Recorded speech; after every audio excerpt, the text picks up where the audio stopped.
Welcome, Walt. Real privilege to be here today, and I thank you from the bottom of my heart. This is such an important topic, and you are such a special person. Thank you for giving up some of your time to be here to my interview pleasure. Thank you for you having me today. on. This is an important topic for not only New Zealand and the rest of the world, but especially for families who are struggling with something that happened at school with their young children. So, yeah, let's dive into this. I bring to this discussion because I was a 4.5-year-old kid who my grandmother cross-dressed me and told me how cute I looked, which today we would call that affirming.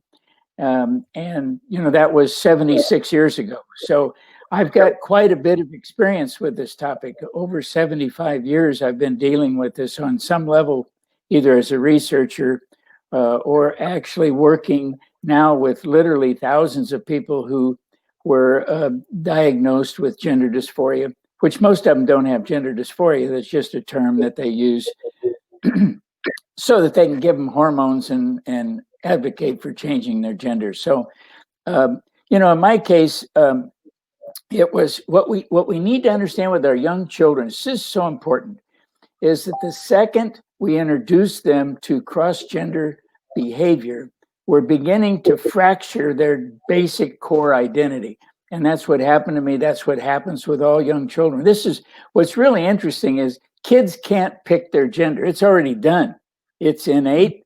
It was done at conception. It's unchangeable. The only thing kids can do is change the way they dress, and they can identify as a different gender. They just can't become a different gender. So kids eventually learn when they become older that the adults have been lying to them about changing genders, and they recognize the damage that's being done to them. I'm working more now with young kids in their late teens and early 20s that were given this absolute nonsense about them being able to change genders. Now they're telling me, geez, I realized I couldn't change genders. One young person I worked with said, I feel like a Frankenstein monster after going through the hormones and surgery. And now his body is mutilated and there's really nothing they can do. So, here we are, many governments and places in society are advocating for this. They're giving kids hormones and surgeries. The kids end up regretting it. So who's going to pay for this young person to reverse this, which costs twice as much to do the reversal? Who's going to pay for his psychotherapy? Are the governments prepared to deal with the onslaught of regret and what's coming afterward? I think not. They just put you out to pasture like they did me and like they do everyone. And that's why my website, Sex Change Regret, flourishes around the world, is because I'm one of the few people that people can contact and begin to figure out how to reclaim their life that was lost by a totally unnecessary surgery. And this idea about me being misdiagnosed, see, they diagnose you with gender dysphoria. That's what they do with everybody.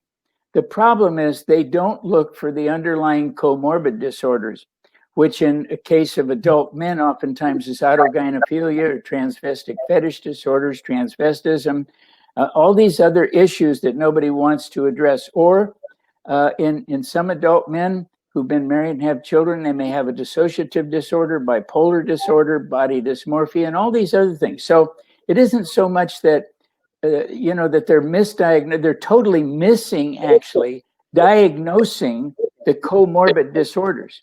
With young children, it's different. Young children are really engaged in a social contagion where they want to be like their friends and they want to identify and be in a group. They do this when they get on the internet and they collectively get together, and girls say, oh, I want to become a boy and identify as a boy. Well, they can't. And that's kind of the key element here. So it's causing a great deal of harm. And we know that if we leave these children alone, if the doctors will cease and desist in giving them hormone blockers, hormone therapy, putting boys in dresses, having them 90% or better will stop identifying as transgender and will go on with their life. Some of the balance of them may identify as homosexual or transgender, but most of the people will grow out of it if we don't encourage them and get them into hormone blocking therapies, which are quite dangerous. And I'm running into more and more of those individuals. So it's really harmful, first, to lie to a young person and tell them they can change genders, which the only thing they can really do is change their clothing. And that's the bottom line. Wow. Yeah, so much information there, Walt. I've been, obviously, like I explained before, 18 months ago when I saw this was happening in our schools, I was really concerned, and I've been reading a lot over that whole time. There's so much research out there. There's so many people like yourself who has been speaking about this danger, and it's horrific. You know, many of you have called this child abuse, and you know, I'm actually not in the teaching system at the moment because I really am challenging our Ministry of Education here, and you know, a majority of the teachers I know feel the same as me and don't want to be teaching or affirming children in this. Well, it's a delusion, right? It is an illness. Dysphoria is, you know, you've said it all. And yeah, I have some questions that are coming in. I hope you're okay to answer some of these. Sure. You know, even about yourself, if that's okay. One of them is, what is the one thing that you were not told that you feel ought to have been told to you when entering your therapy with a medical professional? Or maybe there's more than one thing. Maybe there's many things. Have you got something you can? Absolutely. You know, I think one of the things that anybody who's reaching out to a young child and telling them that we want to put you on hormone blockers, or that they identify them with gender dysphoria, quite frankly, gender dysphoria in many cases is a total joke. I'm sorry to say that. Dysphoria is nothing but the opposite of euphoria. That just means they're depressed about their gender, but it doesn't tell you anything about how they got depressed. The key element here is trying to find out what depressed them, or are they not depressed at all? And this is just part of a social group that they're engaging in where they don't have gender dysphoria. They just like the idea. Some kids, actually, I've run into, kids really like to annoy their parents. And this is one way to do it. Just identify as a transgender, and it blows their parents' mind. And their parents have no control over them because the government gives them so much power to do this. And so the kids become more powerful than the parents. And the kids actually like this kind of control. The truth is that it's doing harm to them. But so these hormone blocking therapies do a great deal of destruction to their bodies in long term. Many of the kids now who are coming older age want to have children. They can't because they were put on hormone blockers. The idea that they can reverse the hormone blockers is total nonsense. And my book, Trans Life Survivors, which is available in New Zealand, is a great book for any parent, anybody who's interested in the subject to read, because it talks about the harms. Yeah, look, I've read about some of those harms, and I've actually got some of your books. At the end of the interview, I'll put a link up to all of your books, because I'd recommend that everyone who is watching, who's interested in this topic as well as worried about our children, needs to read these books. There's so much information in them that really makes sense. What do you think that would have made your time when you were at odds with your body easier before any irreversible life-impacting options were advised to you? So, you know, this, if there's anything that we can do better, if there's hopefully any medical professionals listening to this. Yeah, what I think is really crucial, and I didn't quite answer it in your last question, but what's really crucial is for any therapist who's working with a kid, or anybody, whether it's an adult or otherwise, to sit down and begin to show them websites like my own and others who talk about the regrettable outcomes, because they refuse to acknowledge that regret, suicide, detransitions, the horrible outcomes are really, many of these people who contact me, hundreds of them, I've actually worked with thousands. But what we're really finding out is somewhere between 3 weeks and 30 years, they end up regretting having done it. And they want to reverse it. Well, they can't get all the body parts back. So if a clinician is working with somebody, they need to spend as much time telling them about the regrettable outcomes, what's going to happen to their body, what the consequences are, They need to give equal time to the disaster as they're giving to all this affirmation nonsense that sends them down the primrose path when they think, oh, my world is just going to be glorious and wonderful, when it's not. And that's why these young people are committing suicide or attempting suicide, or they end up being alcoholics or cutting themselves or doing other self-abusive behaviors like bulimia. And all these things come out of this absolute nonsense of affirming a young child in a different gender when he can't become a different gender. Let's just be honest. This is why I call it child abuse, as well as other people do. We're abusing children for the sake of some crazy nonsense about the fact that they can change their gender, which the only thing they can do is say that I changed my gender. They can't change it. Absolutely. I completely 100% agree with you. And even around the whole what people are sharing or what the media highlights are all those good stories, right, about how this has helped people not commit suicide. And this is, that they're so happy now that they're in this fantasy body that they've recreated. They're not talking about all those factors that you said, like the surgeries, for one. I mean, they're horrific. I've actually looked at what they do to a boy to actually, and the girls, how do they recreate a phallus? I mean, it's actually disgusting. I've wanted to post that, but I didn't want to offend people because it is so horrific. It's something you don't want to actually see. It's something I cannot not see. They recreate these penises, which are never going to be like as you know. So, they don't talk about that. They don't talk about the pain of the ongoing surgery. I could imagine there'd be many of them, the lifetime of hormones. They don't talk about that depression. I know that there's some people here I've spoken to in New Zealand a couple of families where their children, the LGBTQ community, were wrapped around them right at the beginning. As soon as they were, talking about this, wanting to be in the other body, as soon as all the hype went down, those families now are left alone, and there's no one to be seen. Where's the support? Ongoing support. This would take years for them to actually, come to terms with or deal with, and there's nobody around now. It's like they're left to themselves.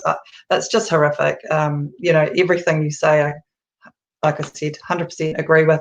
So we've got another question that's come in from one of our people here. The family member is one of those sending in questions, and they're a pharmacist. They're extremely concerned about some of the drugs prescribed to young trans people. I think you mentioned before about the harm. Is there any that you know about, or we're not advised of the long-term side effects or the permanent impacts of? I suppose there's a number of those, is there, Walt? Yeah, anything that involves hormone blocking is dangerous to young children. Those hormone blockers were developed for young children that were developing too fast, and that those hormones were designed to slow them down and make their development normal. But the advocates have taken the hormone blockers and used them for an entirely different off-label purpose than what they were intended for. And so these things, these hormone blockers, were not intended to be used to help young people identify as in a different gender, when they can't, but they just block their development, which is very harmful. It stunts their growth. In my book, I put so many different things that happen to them. And I've run into people who, because of hormones, after taking hormones for a period of time, end up with cancers, brain cancers, blood clots. I mean, you can just go down the list. Some of them have contacted me from the hospital and said, please keep doing what you're doing because it's causing so much harm. And I realized that, I was out there for 8 years. So you could have grabbed a photo of me somewhere in that 8-year period, and I would have been one of the people saying it's fine, it's an advocate, I'm good with it, it's all good.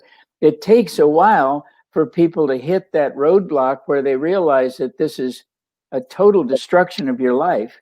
And it's going to take a long time to rebuild. But that purple dress that my grandma put me in and affirmed me, she should have been putting me in blue jeans and cowboy boots and telling me what a good boy I was, instead of trying to destroy the core identity of who I really was. So that caused a real chasm, a fracture in my development. And to do that to a 4-year-old kid, I'm sorry.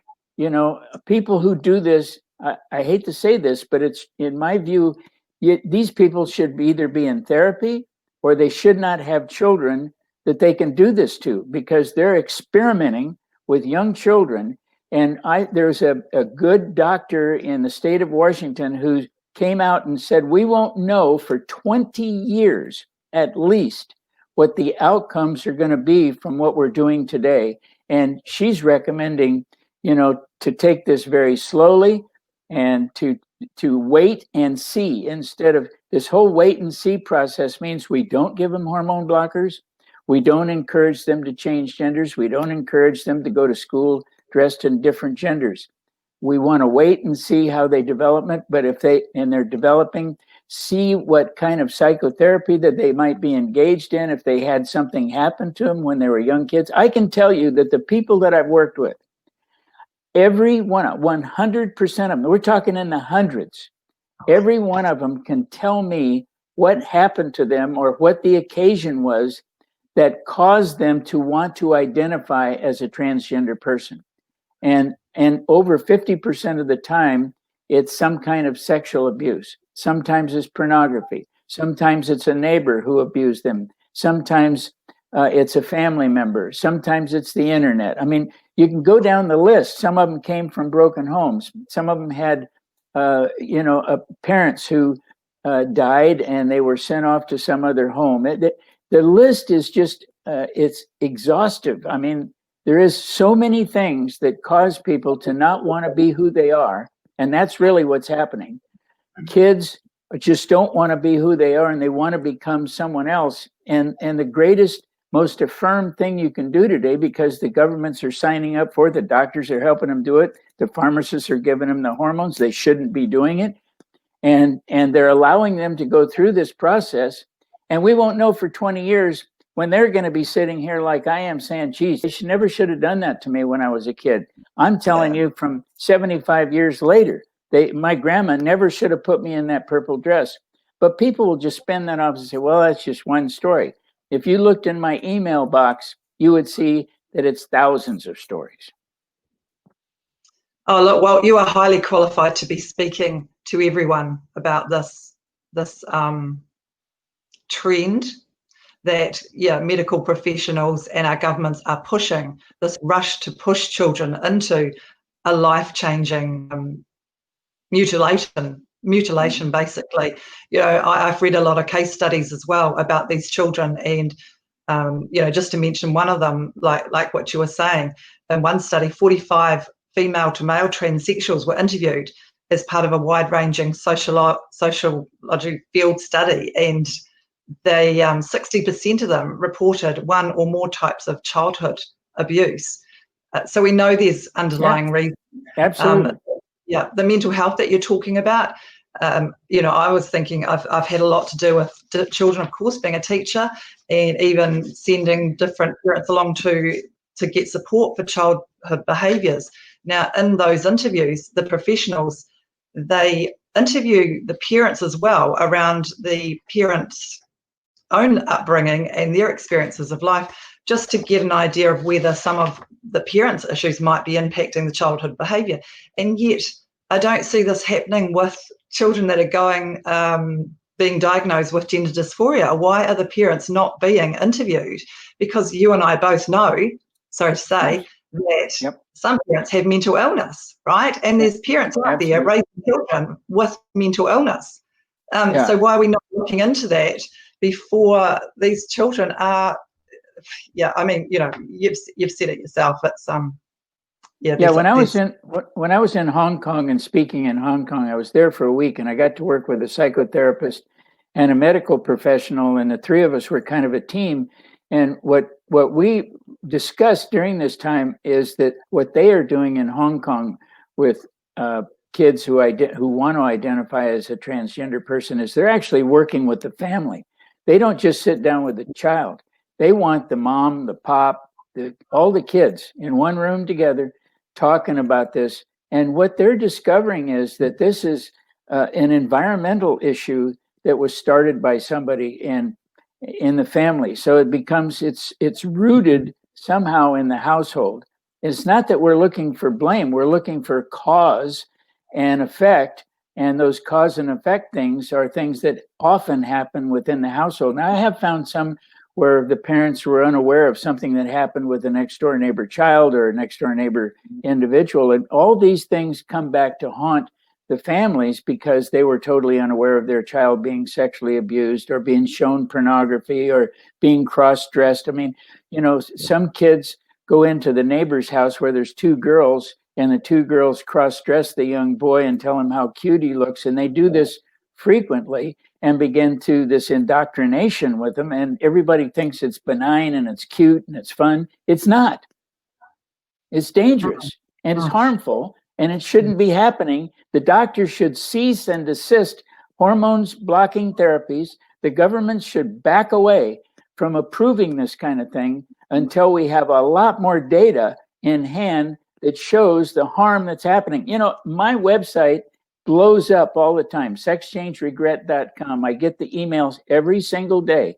If in fact these hormone blocking therapies, hormones and surgeries were effective and really helping people, I would not have a website called Sex Change Regret. The reason why I do, and the reason why over 350,000 people came to me in 2015 and continue to come to me, is because it's ineffective, it causes harm, it ruins families, it destroys marriages, and somebody has to step up and have the courage and wisdom to step up and say, stop the nonsense. You can't change anybody's gender. Absolutely, 100% agree with you again. We need to be saying stop, right? You said earlier before about, you know, some children who are pushing their parents' boundaries. You know, we need to be the adults, right, and just say stop. We know that children will push boundaries. We know that as, you know, from our own experiences as teenagers, we all went through different identity crises. Didn't mean to say we had to change our sex. You know, I mean, back in my day, it wasn't goth, but I wore everything black. You know, they called it punk rock. I mean, we all had identity stuff going on, right? We all get through that without having to change our actual cutting off bits of our body.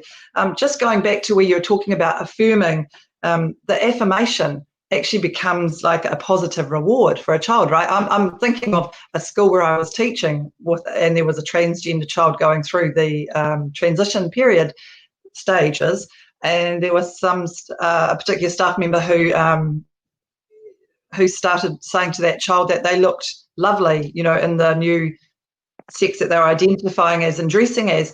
And I actually spoke to this person because I said, you know, what are you doing? Actually, you're not only were they affirming this child, but they were actually, you know, like you said, you give enough affirmation and you're locking them into that identity where they might still be in that area where there's a real grey area of confusion. But when you're feeding them, you look lovely, you look amazing, of course they're going to start taking that on board and are getting all this attention.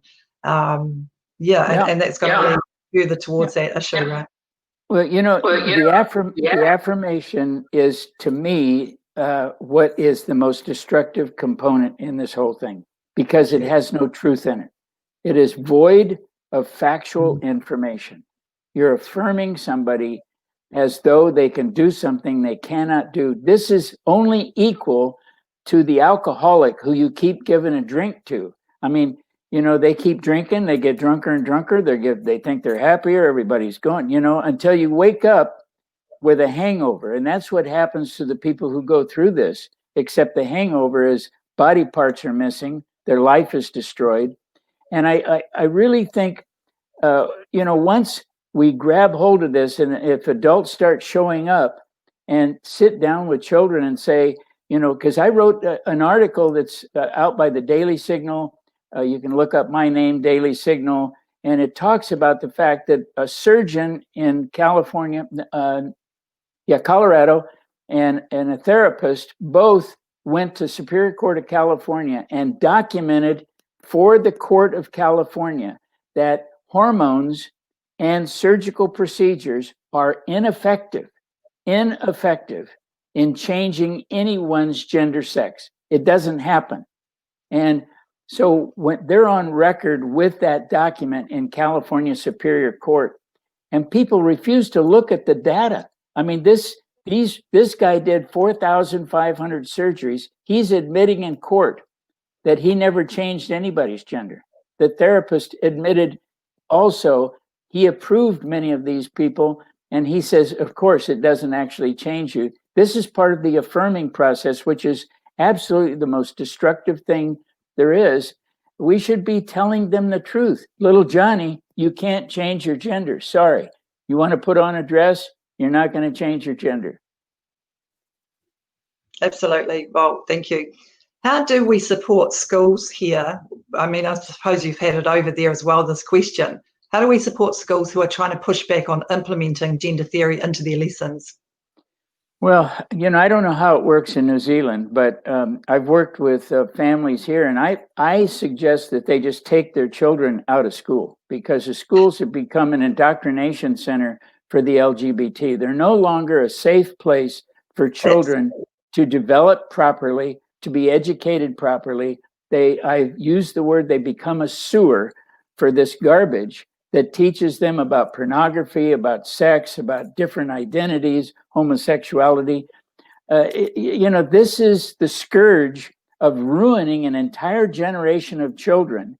And I am blown away by the fact that our lawmakers aren't standing up, slamming down the gavel and saying, this nonsense has got to stop. If we just put the brakes on and say none of this stuff can happen until they're at least 19 years of age, then we have a much better chance of educating the young people about what's happening.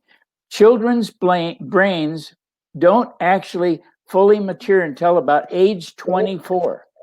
So they have no idea about consequences. This is a word that I use every time I go speak anywhere. No one is talking about consequences. They spend much more time talking about affirmation and spend no time whatsoever talking about the consequences of ruining some child's life with hormone blockers. They're just all giddy and wonderful about how much money many of these governments are paying these gender clinics millions of dollars to ruin kids' lives.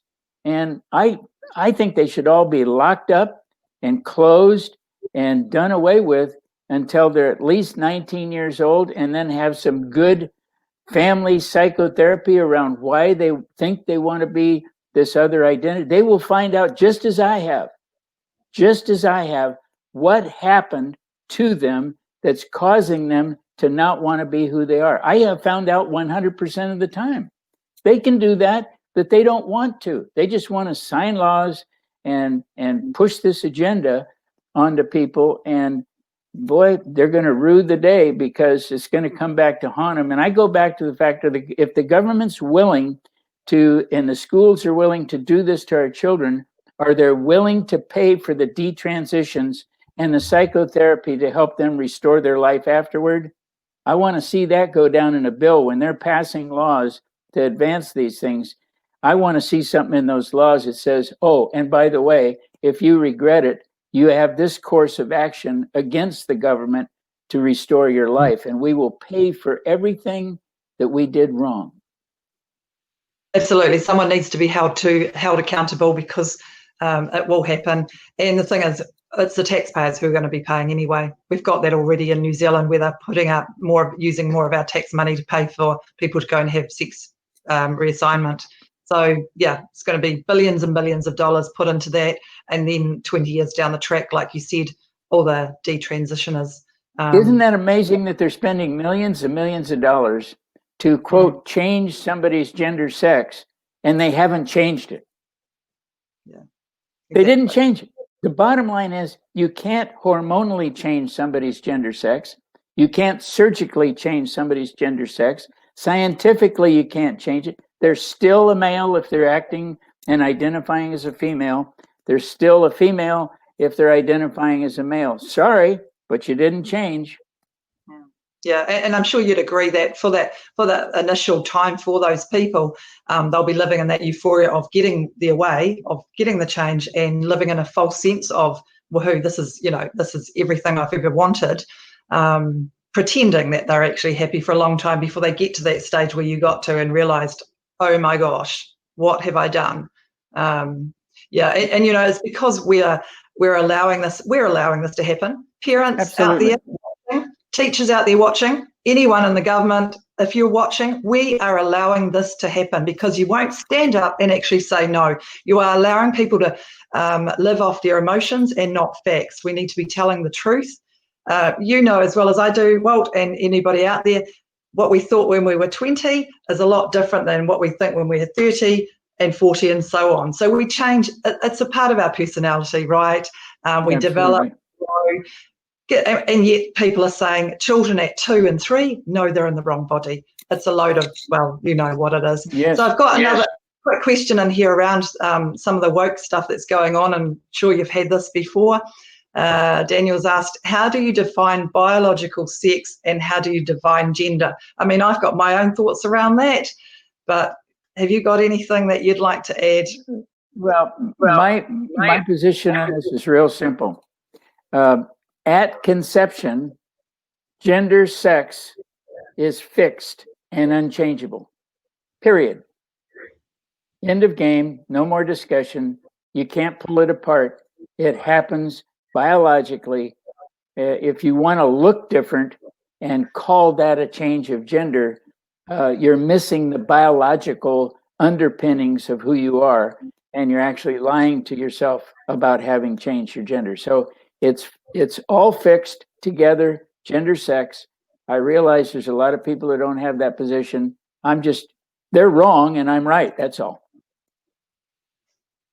Yeah, no, I agree with you. I mean, it's just the language that's been hijacked.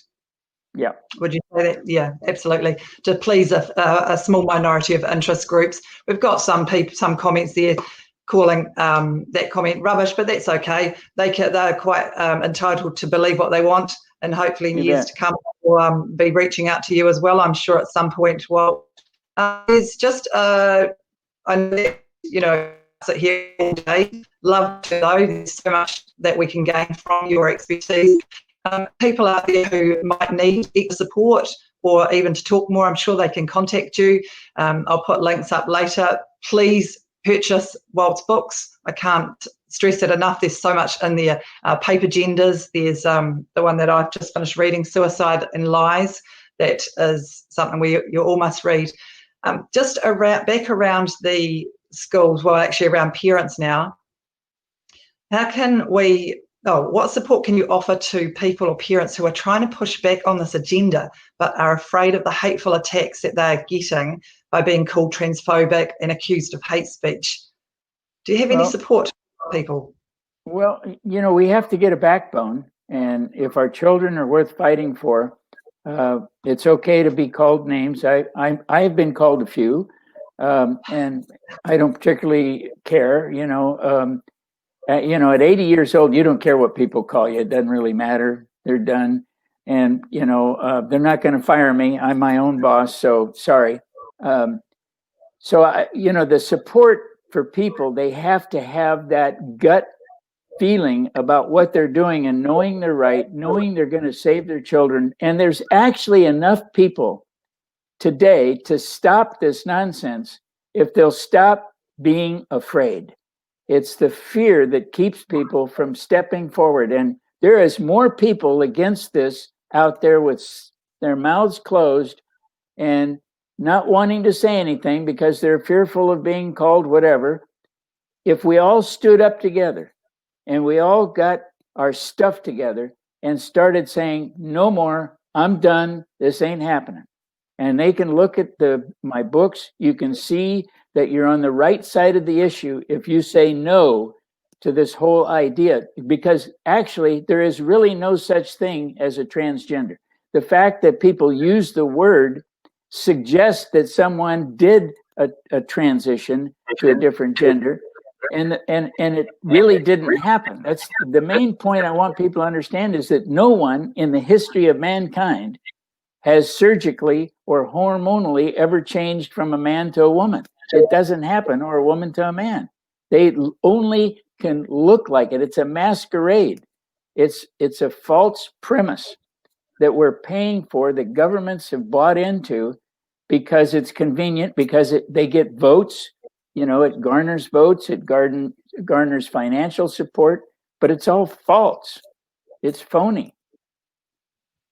Yeah, a lot of lies. And the problem is the media are feeding those lies, and that is the only side that our children hear. I mean, I'm being involved in children for a majority of my life. Of course, I'm passionate around the safety of our children, and I do get a little bit emotional about these young girls, 16-year-olds who are having double mastectomies. They will never know what it feels like to be a woman. Yes, they can go walk around and have surgery, but we're robbing them of their identity. Look, for anyone out there, Walt, who might be watching this, who is potentially struggling, can you tell them one thing they could do which could help them before making any life-changing decisions?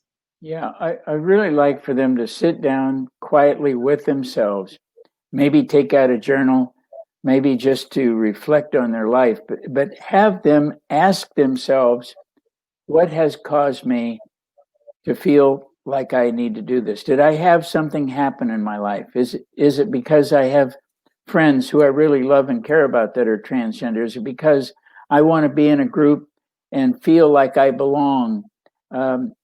These we're dealing with. Most young children are identifying this way because of feelings, not because of any biology, not because they were born that way. We're dealing with feelings. And as you pointed out earlier, feelings change and regret sets in and detransitions occur. And so, I remember speaking at a church in Texas, and I got done speaking, and a 17-year-old kid waited for me to finish when I was all done, and he stopped me on the way out and he said, "We need you in our public schools because they don't teach us about the issues that feelings change." He said that was the most significant thing I heard tonight and it resonated with him. And he was a young man that I saw a couple of years later when I was speaking again in Texas, and he thanked me for having the courage to stand up and talk about it. So feelings change, and to give hormone blockers to somebody whose feelings are going to change 7 or 8 or 10 years later is a crime. It's an absolute crime. It is a crime, because we need to be honest about that. You're so right. There's some comments here about people's identity and the fact that there are people identifying, as transgender and struggling in this area. And yes, to those comments, yes, we do want to support these people, but it is around the confusion and just around caring for them, because we do care. This is not about any hate. We're doing this because we care. And I'm sure that's exactly why you are fighting this, Walt, and speaking out. You've lived it. Yeah, we care. If we care enough, we'll find out what happened to them so that we can love them where they are, and what happened to them, begin to understand it. We don't have to buy into them saying that I'm transgender. We need to go deeper and find out why they feel that way, because something happened to them, or because they're just wanting to do it because it's socially acceptable. Yeah. Thank you so much, Walt, for speaking to New Zealand today. If there's anyone out there that wants to contact, please do, and Walt or myself will get back in touch with you to either support you in some way or to hopefully answer any other questions. So I'm just going to end the broadcast right now. Thank you very much for having me on. And New Zealand is a great place. I love that country. I've been there. It's beautiful.